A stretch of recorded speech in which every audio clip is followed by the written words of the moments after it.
भाइयों एवं बहनों, आज आप लोगों की अपार भीड़ देख के काफी प्रसन्नता हो रही है। आज से करीब 1.5 साल पहले फेसबुक पे और व्हाट्सएप पे एक स्लोगन हमने दिया था, एक नारा दिया था, जिसको लाखों लोगों ने देखा और उसकी तारीफ की।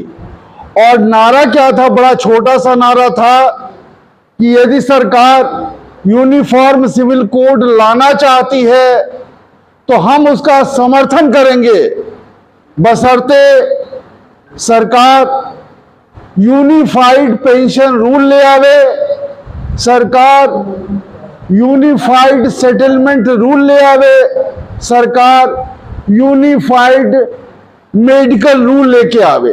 अलग अलग जो पता लगा, पोस्ट एंड टेलीग्राफ वालों के लिए अलग नियम है, रेलवे वालों के लिए अलग नियम है, ये जो है एकीकृत किया जाए, एक जैसा किया जाए। और अगर कोई रेलवे से रिटायर्ड आदमी ऐसी जगह पे रह रहा है जहां मिलिट्री का हॉस्पिटल है, आर्मी हॉस्पिटल है, तो वो अपना कार्ड लेके जाए और वहां इलाज कराए। और आर्मी से रिटायर्ड आदमी अगर किसी ऐसी जगह रह रहा है जहां पर रेलवे का हॉस्पिटल है, तो वो अपना कार्ड लेके जाए और रेलवे में इलाज कराए। सेंट्रल गवर्नमेंट के तमाम विभागों के लोगों को अलग अलग हेल्थ स्कीम से कवर किया गया है, ये गलत है। अलग अलग सेटलमेंट रूल से कवर किया गया है, ये गलत है। अलग अलग सबका पेंशन रूल बनाया गया है, ये गलत है। यूनिफिकेशन की बात, एकीकरण करने की बात का नारा हम लोगों ने 1.5 साल पहले दिया था और पुरजोर तरीके से इस मांग को हम लोगों ने उठाया था। पूर्वोत्तर railway pensioners association, Bharat pensioner समाज के माध्यम से पूरे देश में इस आवाज को बुलंद किया था। और कल आप लोगों ने देखा कि उसका एक छोटा सा संशोधित रूप क्या है, यूनिफाइड पेंशन स्कीम के रूप में सरकार आपके सामने लेकर आई और कैबिनेट का अप्रूवल मिला और उसकी घोषणा कर दी गई। दोस्तों, जब आप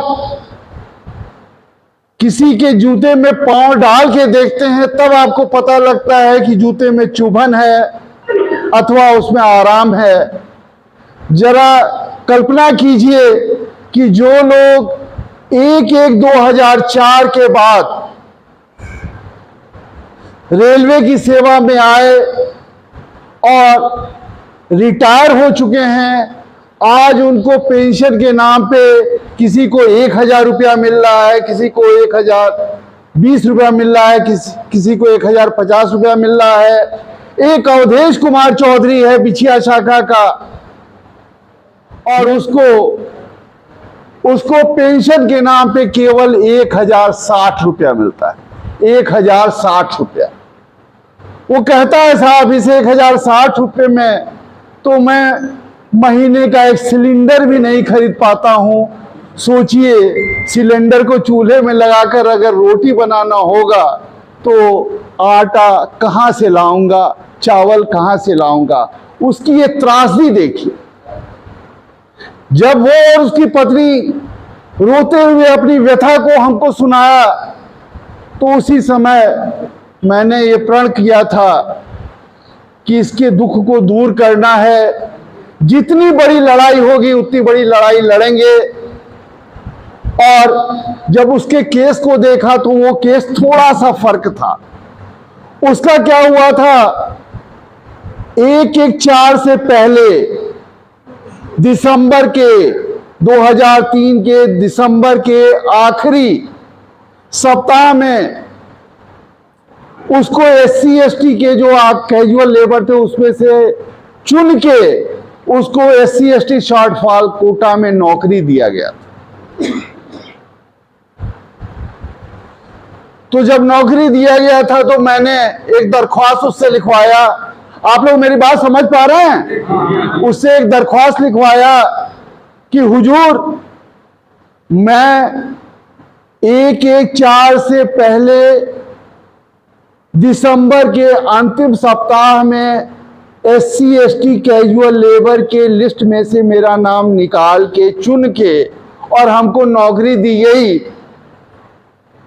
भले नौकरी जो है 1/4 के बाद हुई है, लेकिन चुनने उनने का जितना काम था सारा का सारा जो है वो क्या हुआ, 31/12/3 के पहले हुआ है।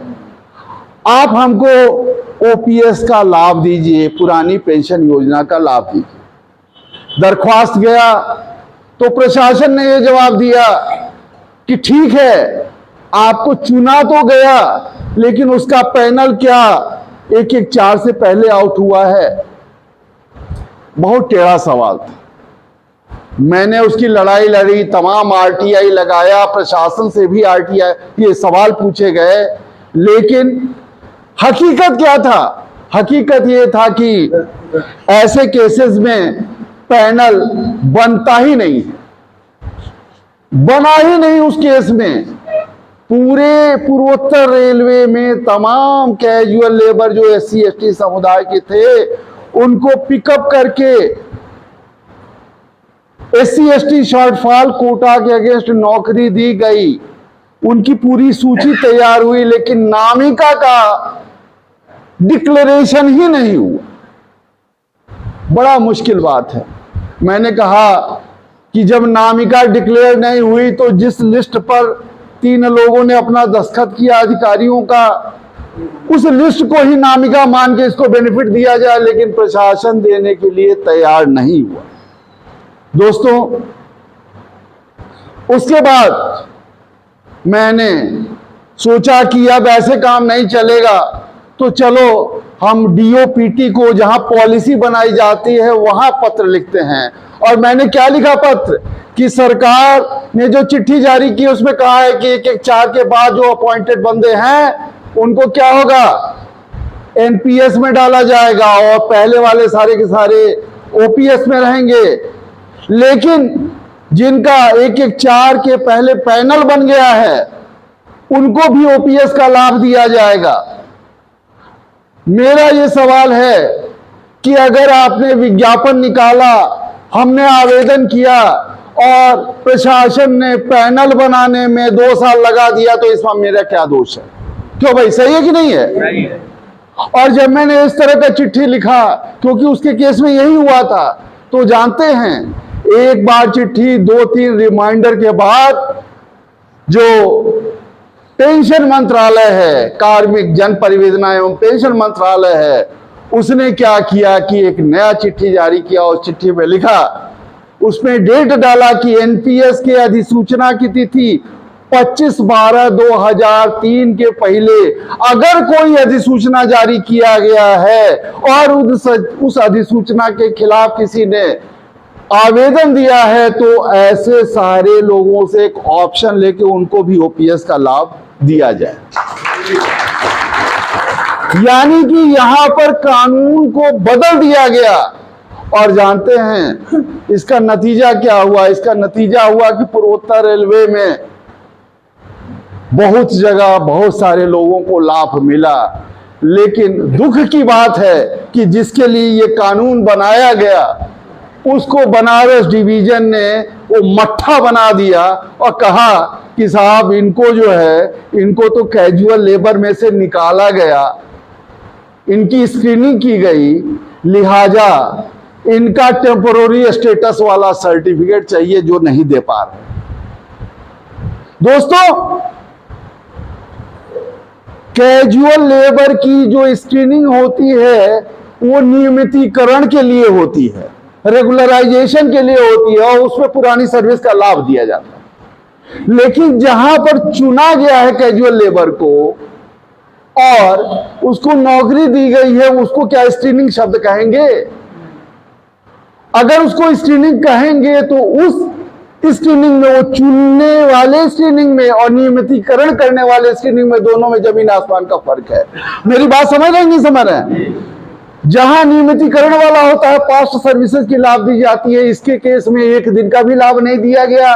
और इसी का नहीं, इसके साथ जो 48-49 लोगों का चुना हुआ, किसी को 1 दिन का लाभ नहीं दिया गया, तो कहा है भैया टेम्पोररी स्टेटस मांग रहे हो।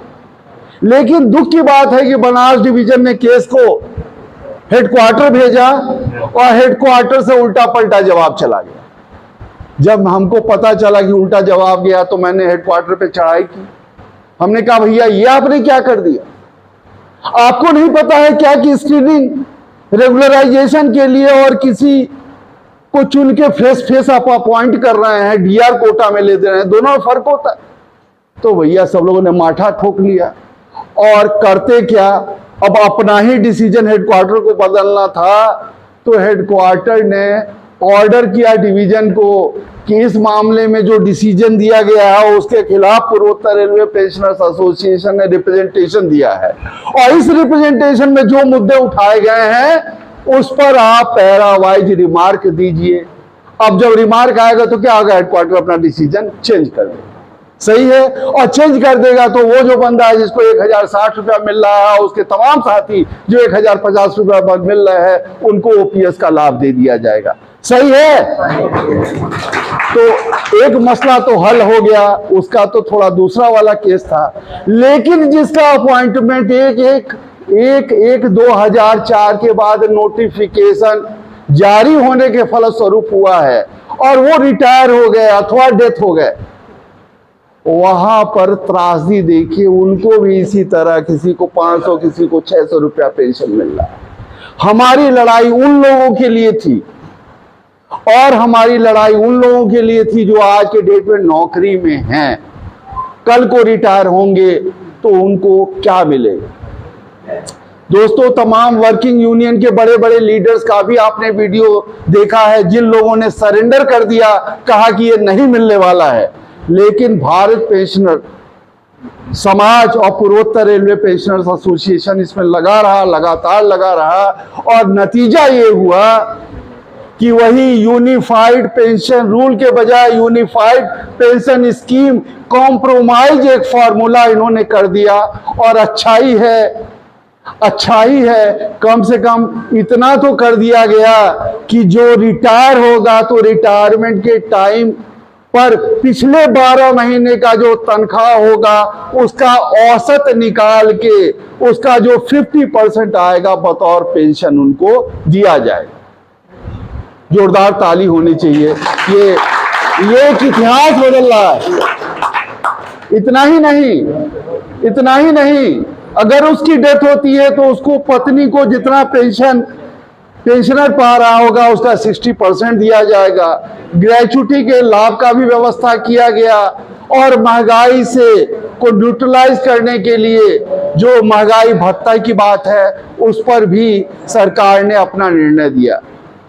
अब ये तो आ गई, बड़ी प्रसन्नता हुई, बड़ी खुशी हुई, लेकिन यहां जेहन में एक दर्द था कि ये लागू कब से होगा। 1/1/25 से लागू होगा। 1/1/4 से लेके 1/1/25 के बीच का जो पीरियड है 24 साल का, इस पीरियड में जो नौकरी करके मेहनत मशक्कत करके रिटायर हो गया या जिसकी डेथ हो गई, वहां पर क्या है, वहां तो कुछ नहीं मिल रहा। और रात के 12 बजे मैंने इस पर एक लेटर की ड्राफ्टिंग की और उसको मैंने दिल्ली भेज दिया कि भैया आप इसको देखिए और सरकार के सामने डालिए कि उनके लिए भी फार्मूला इवॉल्व करे, क्योंकि एक ही एनपीएस में 2 सेक्ट नहीं हो सकते हैं, 2 पार्ट नहीं हो सकते हैं। एक पार्ट को आप 50% दीजिए और एक पार्ट को 0 कर दीजिए। क्या ये होना चाहिए? नहीं होना चाहिए। समानता का अधिकार, संविधान कहती है इक्वलिटी बिफोर लॉ। हम उसके लिए लड़ना शुरू किए हैं और दोस्तों ये मैं पक्का बताता हूं, आज इस मंच से घोषणा कर रहा हूं, पक्का बताता हूं कि आने वाले साल 6 महीने के अंदर इस पर भी सरकार का डिसीजन आ जाएगा और जो इस पीरियड में रिटायर हुआ है उसको भी उन्हीं के समान। सही है दोस्तों, मैं जो हूं मेरा जो वजूद है वो अपने आप से नहीं है, आप लोगों की बदौलत है, आप लोगों की आवाज है, आप लोगों का जोश है, आप लोगों का जज्बा है, और उसी पर हम काम करते हैं। हमारे भाई ने बड़ी अच्छी बात कही कि हमें अपनी लड़ाई को जारी रखना है और तब तक हमको लड़ते रहना है जब तक हमारी जायज मांग, नाजायज नहीं, जायज मांग जब तक हमारी पूरी नहीं हो जाए। अभी सर जी ने नोशनल इंक्रीमेंट की बात करी, बहुत अच्छा। क्या नोशनल इंक्रीमेंट में था? हुआ ये कि एक बंदे ने लड़ाई लड़ी, सुप्रीम कोर्ट तक उसको जजमेंट मिला, और सुप्रीम कोर्ट तक जजमेंट के बाद सरकार ने कह दिया क्या कि ये तो जजमेंट इन पर्सोनेम है, यानी कि व्यक्ति विशेष के मामले का जजमेंट है, इसको मैं सब पे लागू नहीं करूंगा। भाई संविधान तो कहता है कि कानून के निगाह में सबके सब एक। संविधान का एक अनुच्छेद ये भी कहता है कि अगर सुप्रीम कोर्ट से कोई जजमेंट हो गया तो वो एक समान मामलों पर एक रूप से लागू होगा। भैया यहां पर तो संविधान का ही उल्लंघन हो रहा है। एनीहाउ, चलिए ठीक है। उसके बाद लोगों ने मुकदमा करना शुरू किया, जजमेंट आना शुरू हुआ। सरकार जो है वो क्या की, उन मुकदमों के खिलाफ हाई कोर्ट में गई, हारी, फिर उनके खिलाफ सुप्रीम कोर्ट में गई, वहां हारी। हारने के बाद से सरकार ने स्पेशल लीव पिटीशन दिया, वो भी खारिज हो गया। एक पुराना धुराना कोई एक केस था, उसमें स्टे लगा हुआ था, उसके बहाने बहुत दिन तक नोशनल इंक्रीमेंट के मामले को रोका रखा गया। भाई साहब, कुंवर साहब कहां हैं? रोका रखा गया, बहुत जमाने तक रोका रखा गया। जब वो भी वैकेट हो गया, खत्म हो गया, तो पेंशन मंत्रालय ने क्या कहा? पेंशन मंत्रालय ने कहा कि चलिए अब जो है, अब हम इस पर पॉलिसी गाइडलाइन बना रहे हैं, और जब तक पॉलिसी गाइडलाइन तैयार नहीं हो जाता, इस बीच में अगर कोई मुकदमा होता है अथवा कोई कंटेम्प्ट होता है तो उस मामले में बेनिफिट दे दिया जाए। यही है ना चिट्ठी? सर जी, ये चिट्ठी है। उसके बाद क्या हुआ? रेलवे बोर्ड ने भी यही चीज कह दिया, लिख दिया कि अगर कंटेम्प्ट होता है तो दे दिया जाए। भैया बहुत बढ़िया बात। सरकार तो ये सोची कि ये जो हमारे बुजुर्ग हैं ये कहां जाएंगे कोर्ट में लड़ने के लिए, कोर्ट का चक्कर लगाने के लिए, 10 साल इंतजार करने, 50,000 रुपया खर्च करने के लिए। हम लोगों ने उसका काट निकाला कि भैया आप लोग घर पे बैठे रहो, इतना पैसा जो है 4,000 5,000 आप दो, बैठे रहो, हम जजमेंट भी दिलवा देंगे और आपका कंटेम्प्ट भी करवा देंगे। और वो काम हुआ, बड़ा अच्छा चल रहा था। लेकिन अभी कुछ दिन पहले रेलवे बोर्ड से एक चिट्ठी जारी हुई, बड़ा मजेदार चिट्ठी है, बड़ा अजीबोगरीब चिट्ठी है, और हमको देख के उसको हंसी आ। चिट्ठी क्या है उसका एक जुमला मैं पेश करता हूं। आप अपने जमीन पर मकान बनवा रहे हो, अच्छा भला नक्शा पास है, सब कुछ दुरुस्त है, पड़ोसी क्या करता है, उसको जलन तो होती है। उसने एक क्या किया, महापालिका में एक एप्लीकेशन डाल दिया कि साहब ये मकान बनवा रहे हैं, जितना इनका जमीन है जमीन से बढ़ के बनवा रहे हैं। तो थोड़े देर के लिए वो चेकिंग चुकिंग के चक्कर में कुछ देर के लिए तो आप फंसी जाएंगे, लेकिन वो जो फसंत होगी क्या ज्यादा दिन के लिए होगी? क्या नहीं, कुछ पल के लिए होगी। अब यहां पर हमको हंसी क्यों आती है? हंसी इसलिए आती है, हंसी इसलिए आती है, जरा गौर फरमाइएगा कि एक और तो सरकार कहती है कि दिस इज जजमेंट इन पर्सोनम, एक मामले में कहती है कि अय्यप्पा पेरूमल जो जीत के आया तो व्यक्ति विशेष का मामला था, उसको हम सब पे लागू नहीं करेंगे। अब भैया ये जो तुमने अगर रिव्यू पिटीशन डाला है तो ये भी तो किसी एक के मामले में डाला है, उसमें हम लोग को बाकी लोग को क्यों सान रहे हो? भाई बाकी लोग को क्यों सान रहे हो? यहाँ पे जजमेंट इन पर्सोनम और जजमेंट इन रेम का परिभाषा लोग भूल गए। बात समझ लेना हमारी बात को। भैया एक मामले आपने रिव्यू पिटीशन डाला तो बाकी से क्या मतलब? हम अपना जजमेंट पा चुके हैं, हम अपना वो करेंगे। यहां पर उस चीज वो खुचड़ को क्यों लगा रहे हो? लेकिन सरकार की सोच ही वही है। चलो भैया ठीक है, आप कर लो। कितने दिन बालू की दीवार कितने दिन तक टिकेगी? एक न एक दिन वो भी ढह जाएगी। इसलिए मैं दोस्तों बता रहा हूं, तमाम व्हाट्सएप पे, इधर उधर फेसबुक पे और यूट्यूब पे अफवाह हो रहा है, इस पर ध्यान मत दीजिएगा। और हमें अपनी लड़ाई को जारी रखनी है और जो नोशनल इंक्रीमेंट जिसके हम हकदार हैं उसको हमें लेके रहना है। कोई कुछ बिगाड़ नहीं पाएगा।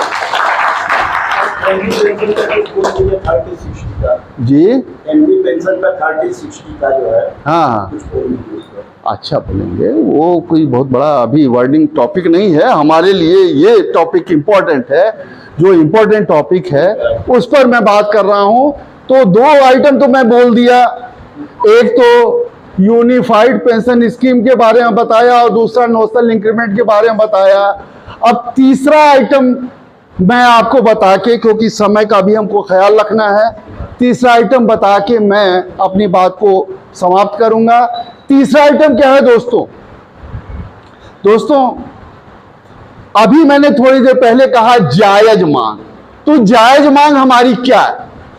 जायज मांग हमारी ये है कि सरकार हमको 20% एडिशनल पेंशन कब देती है? 80 साल पूरा होने के बाद देती है। जबकि 6वें वेतन आयोग का रिकमेंडेशन था कि 80 साल शुरू होने के डेट से ही दिया जाए। वो 12 महीना कंप्लीट करने के बाद देती है। चलिए भैया, वो तो 12 महीने हम अलग से लेंगे, उसको थोड़ी देर के लिए किनारे करते हैं। लेकिन उस संदर्भ में ये कहना हम चाहते हैं कि 80 पर 20% को किसने देखा है? आप अगर 80 पर 20% देते हैं तो भैया, हम जब 65 साल के हो रहे हैं तो आपको 5% देने में क्या दिक्कत? हम 70 साल के हो रहे हैं तो आपको 10% एडिशनल पेंशन देने में क्या दिक्कत? हम 75 के हो रहे हैं तो 15% पेंशन देने में क्या दिक्कत है? 80 पर तो आप 20% दे ही रहे हो। सही है। जिनका आवास रेलवे हॉस्पिटल से 2.5 किलोमीटर से अधिक की दूरी पर है, उनको आप फिक्स्ड मेडिकल अलाउंस देते हो और इसके नाम पे आप 1000 रुपया देते हो। महंगाई तब से 5 गुना बढ़ गई जब आपने 1000 देना चालू किया। तो ये तो बनता है 5000, लेकिन कम से कम 3000 दो। ये जायज है कि नाजायज है? जायज है ना दोस्तों? इस तरह की बहुत सारी हमारी जायज मांगे, और इन जायज मांगों को पार्लियामेंट की एक स्टैंडिंग कमेटी होती है जिसमें 37 मेंबर होते हैं, 25 लोकसभा के और 25 लोकसभा के और करीब 12 जो है राज्यसभा के। 37 लोगों ने मिलकर अपनी एक रिपोर्ट बना के दी और उस रिपोर्ट में कहा गया, क्या कहा गया? कहा यह गया कि आज के वक्त में न्यूक्लियर फैमिली का कॉन्सेप्ट खत्म हो गया है। न्यूक्लियर फैमिली का कॉन्सेप्ट का मतलब, एक दादाजी हुआ करते थे, उनके नीचे बेटा हुआ करता था, उनके नीचे पोते परपोते हुआ करते थे, सब एक साथ रहते थे, एक ही छत के नीचे खाना बनता था। आज के डेट में क्या है, हम रिटायर होते हैं, हम और हमारी पत्नी रह जाती है, पता लगा बेटा बंगलोर में जाके सेटल कर गया, बेटी अमेरिका में जाके सेटल कर गई, और बूढ़ा बूढ़ी ये है अगर वक्त पड़ गया डॉक्टर का तो कोई डॉक्टर को बुलाने वाला नहीं। यानी कि जो रिटायर्ड लोग हैं वो एकाकी जीवन व्यतीत कर रहे हैं। संयुक्त परिवार की परिभाषा खत्म होती जा रही है, और जब वृद्ध होते हैं, शरीर इनका काम नहीं करना करता है, तो ऐसे कंडीशन में नर्सेस को अपॉइंट करना पड़ता है, रखना पड़ता है, जो खाना खिलाने में, दवा देने में, इंजेक्शन लगाने में मदद करे। और एक एक नर्स को घर पर रखने का खर्चा 20,000, 25,000, 30,000 पड़ रहा है। और हम में से बहुत सारे ऐसे लोग हैं जो यहाँ मीटिंग में नहीं आए हैं, आज बिस्तरे पे पड़े हुए हैं, और उन लोगों ने 25,000 देके नर्सेज को अपॉइंट किया है जो उनकी देखभाल कर रही है। बताइए, पेंशन जितना मिलता है उतना तो नर्सिंग में चला जा रहा है। सही है ये गलत है? ये बात मैंने नहीं कहा, उन 37 क्या कहते हैं सांसदों ने लिख के दिया है, सरकार लिख के दिया। लेकिन सरकार ने क्या किया, उसको कोल्ड स्टोरेज में डाल दिया, कहा कि भैया वित्त का अभाव, वित्त का अभाव है, और वित्त के अभाव के नाम पे उसको कोल्ड स्टोरेज में डाल दिया। एक और दूसरी ओर सरकार क्या कहती है, कहती है भैया हमारी तो कितना $1 मिलियन की इकोनॉमी बनने जा रही है भैया, हम वो आप ज्यादा पढ़े लिखो, कितना $1 मिलियन की, क्या 5 ट्रिलियन की हमारी इकोनॉमी हो जा रही है। विश्व में हम 5वीं अर्थव्यवस्था होने जा रही है, तीसरी होने जा रहे हैं, तो तीसरी अर्थव्यवस्था होने जा रहे हैं। इतना बड़ा आपका कारोबार है तो भैया ये 5% 10% देने में क्या दिक्कत? बोलिए, बताइए आप लोग, कोई दिक्कत है क्या? कोई दिक्कत नहीं। लेकिन वही है वो जिद वाली बात, यही जो चीज आज लागू हुआ, अगर पहले लागू हो गया रहता तो हमारी सरकार बहुत ही ताकतवर होती। सही कह रहा हूं या गलत कह रहा हूं? सही है ना? तो दोस्तों ठीक है, सरकार अपना काम कर रही है, हमें अपना संघर्ष जारी रखना है। और इस संघर्ष के लिए हमको क्या करना होगा? हमको अपनी आवाज को बुलंद करना होगा। और आवाज बुलंद करने के लिए बहुत ही बढ़िया फोरम होने जा रहा है 9 नवंबर को गोरखपुर अधिकारी क्लब में, समझ रहे ना? वहां पर एक कूपन मिलेगा, आपको लेके जाइए। वहां सुबह north Indian south Indian dishes लीजिए, छेना वाला रसगुल्ला खाइए, गरम गरम जलेबी खाइए, दही खाइए, इडली वड़ा खाइए, और क्या क्या खाइए उसको तो मैं गिनवा नहीं सकता। सीट पे बैठे रहेंगे, आपके साथ सामने बेरा जो है सूप लेके आएगा। दोपहर का लंच लीजिए, लंच का मेनू हम अगर गिनाए तो आपको आश्चर्य लगेगा, इतना तगड़ा लंच है, वो 5 स्टार होटल का लंच है। और उसके बाद वहां भी स्वीट्स तमाम तरह का है। और उसके बाद से फिर पूरा प्रोग्राम देखिए। उस प्रोग्राम में हम लोग को रिजोल्यूशन पास करना है। कैसा रिजोल्यूशन? जो हमारी जायज मांगों से रिलेटेड रिजोल्यूशन है। इस सभा को अटेंड करने के लिए विशाखापत्तनम, सिकंदराबाद, हैदराबाद, मुंबई, अहमदाबाद, मणिपुर, जम्मू कश्मीर, लक्षद्वीप वगैरह से लोग आ रहे हैं। और मजेदार बात यह है कि वो 6 ही तारीख को पहुंच जा रहे हैं, 6 नवंबर को ही पहुंच जा रहे हैं। आने के बाद 3-4 दिन वो होटल में रहेंगे, आसपास घूमने जाएंगे, और घूमने के बाद नागपुर से आ रहे हैं, 40 लोग आ रहे हैं। सोचिए, ट्रेन का किराया भाड़ा जो हवाई जहाज से आ रहा है, सोचिए 10,000 इधर से 10,000 उधर से खर्चा करके आ रहा है।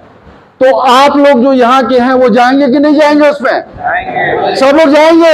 सब लोग जरा हाथ उठाइए, बताइए कौन कौन जाएगा। चलिए सब लोग जाइएगा वहां पे, और जाके अपनी आवाज को बुलंद करना है। जब हम कुछ करेंगे तब हम कुछ पाएंगे। अगर हम लड़ेंगे तभी हम जीतेंगे, नहीं लड़ेंगे तो नहीं जीतेंगे। तो अपनी आवाज को बुलंद करना है।